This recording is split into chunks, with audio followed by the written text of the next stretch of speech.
G'day, I'm E.T. bringing you the news, explaining where we are now and when we are now. We're entering an age of neo-primitivism, and I want, if I can, and with your patience, bring to you for the first time what the Illuminati, or whoever these people are, what that is all about.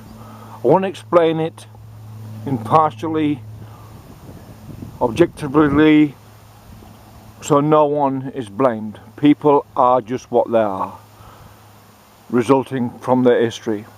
So please excuse my strange way of dealing or explaining things, but this is to give an understanding why the world is in a mess the way it is. We can now start a new age with this knowledge. I'm asking you to say no to neo-primitivism, for that is the age we are entering because of the barbarians who are in charge.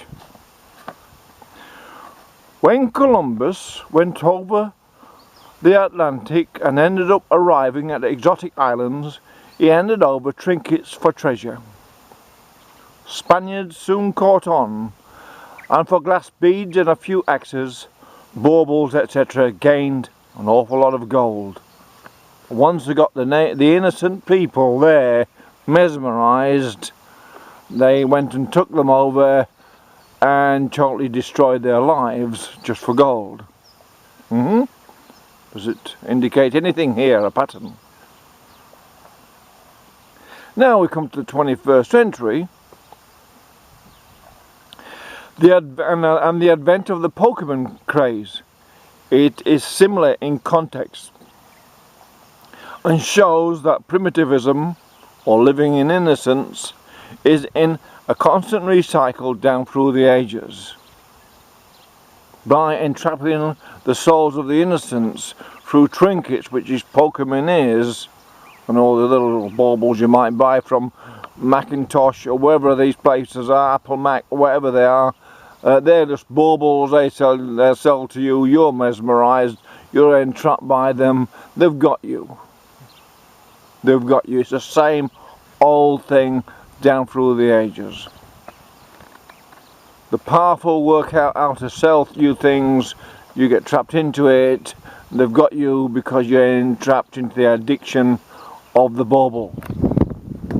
Our politicians display ignorance, live by belief, and use falsehoods on a daily basis, as if thousands of years of human development never happened.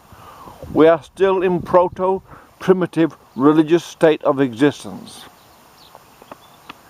Poor political economists, or as I put it, economists, cannot work out what economics actually means in context to the human condition, other than make money out of accounting in ways that pleases the paymaster. It would appear, given results, regardless of how they are spruiked as the best for the job, those at Treasury who are in charge of working these things out may well be the very worst people one could think of to be involved in organising the country's finances, and that includes the people in the central banks of the world. Could be very the last people you'd want organising a country's finances. Being very clever doesn't mean you've got great wisdom, but also could mean you're very, very devious. But they're still, because they haven't moved along with the times, they're now very much out of date and dragging the world backwards to barbarism and primitivism. Primitive people, or innocent people is the better way to put it, exist through belief systems. The question is, have politicians, Treasury, consultants and the RBA in Australia, the central bank, actually believed anything they have publicly announced? Do they believe anything they say? What is the value in their words? Is the only value in policy to the parochial needs but of a negative value in a longer practical sense to the rest of society. If they have not believed anything they have announced, then maybe they qualify as being in the age of barbarism, in which powerful warlords took what they wanted from those they see as either primitive or not in any position to resist. If they have believed what they have announced, it is obvious they are ignorant. Most certainly, what we have reflects Rome, not a modern economy in a civilized, educated democracy. Those with some insight to history will know why economics fluctuate through revolutions and resistance to change, inability to adapt, etc. Those who understand Darwinian evolution also know you can manipulate society through 3 generations for the purpose of the powerful, regardless of cost to those who can be sacrificed to the money god. We live in a neo-primitive political system run by barbarians with knowledge over power. They know about power. More the knowledge they have is disputable right now. Their knowledge is now out of date. Neo-primitive because of advent of religion interfering in our lives again, and leftist ideology based in ignorance. So collective ignorance allows me to manipulation by barbarians, leaders brilliant at legislation, brilliant at policing, brilliant at manipulation, arrogant to effectiveness, pretending to be civilized people. A suit does not make a civilized man. People in suits create wars, for goodness sake, for the purpose of making money. It's not civilized, it's barbaric. Genghis Khan was just as civilized as today's modern leaders. We peel back the onion. This is about the matrix now. What is the matrix? This thing called the matrix that controls systems. Let's analyze it and look at it simply. If we peel back the onion, the plebs on the outside, that's the ordinary people, and the core, those who control the matrix right at the middle, we get the basic picture of the human strata as it is in general sense today. And we can know by this is exactly how the human is conditioned to suit those at the core. Those at the core understand evolutionary theory, but live by Darwinian evolution, not much different to what the Nazis thought, but this is a lot like softer than the Nazis, or what they're doing in America, jailing all the blacks and everything, all the poor people for having a few drugs on them. It's quite similar. It eliminates those people from society and it makes profit out of them.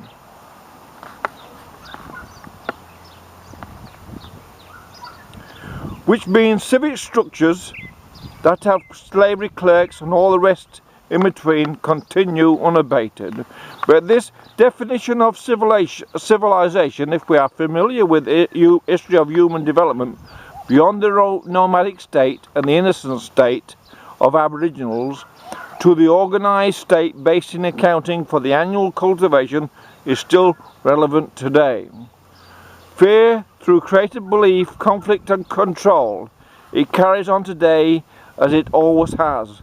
Annual accounting is in some ways about celebrating rewards at Christmas time and or getting the harvest in, and it's damn well primitive. That's why we have Australian government saying, no, we can't make 10 years plans. No, they can't. They're admitting how ignorant they are.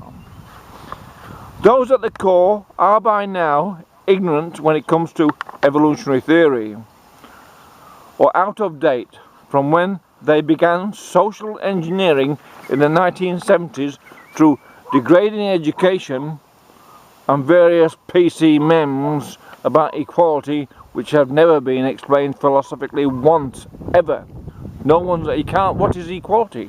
Are 2 trees equal? What does it mean, equality? Treating people equal. What does it mean? They are ignorant barbarians, now superseded by quantum gains in insight into the potential meanings creatable within evolutionary theory, applied in a practical and positive manner to the human condition. What they're doing is applying evolutionary theory in a negative and regressive manner to the human condition and recycling the social declines to the detriment of society in general at the moment. They think there's too many people for the jobs available, so they're creating this negative regression into barbarism and neo-primitivism for their own ends, to try to eliminate our society by weakening the gene group. The story of how, why and what reason the Corps began social engineering in their 70s is because whoever they are understood exactly, as this author did, what the future held, given everything that could be accounted for that would affect it at that time, including the advent of the silicon chip, robotization, reduction in employment, etc. All was known in the 50s. All was known in the 50s. It's not suddenly crept up on everyone. Those who were aware always knew that robots would replace humans, and that what they've done is the very opposite economically and fiscally as they should have done in that case. Everyone should be working a 23-hour week by now, and there should be no traffic jams, should be having a nice time, and everyone should be working, but these people have blown it, really in a bad way. Ignorance is not bliss. In the hand of barbarians, it is dangerous. What is happening now was easy to predict in 1974, but the Corps, these people, call them what you like, I call them the Corps, regardless how educated and clever they are, not only are barbaric in nature, and although they use technological innovation to do their work for them, they are uninvolved in themselves and exist pre-1756 just for this exercise, because Adam Smith, the great Scottish philosopher on moral capitalism, was a stepping stone to a more advanced form of civilization, which they have totally and utterly ignored. The greatest philosopher of the modern age is Adam Smith, and these people have buried him and ignored all the brilliance in his work, The Wealth of Nations. These are stripping the nations of their wealth and stripping the people of an ability to get wealth for the control over assets which don't belong to them. We can go anywhere from here. What was accounted for in the 1970s, faced with an eventual exponential employment deficit we are now entering, was well known. If you've been aware of the advent of the silicon chip in 1956, when you listened to talks by scientists at the time, you was aware of the advent of robotization and aware that there would be a reduction in employment or reduction of hours required to meet gross national product. And I put it to the people of the world, only the most base and ignorant people have been involved in political economics ever since the 1970s. This is E.T. looking into the core of the matrix. Thank you. With love to all. Bye.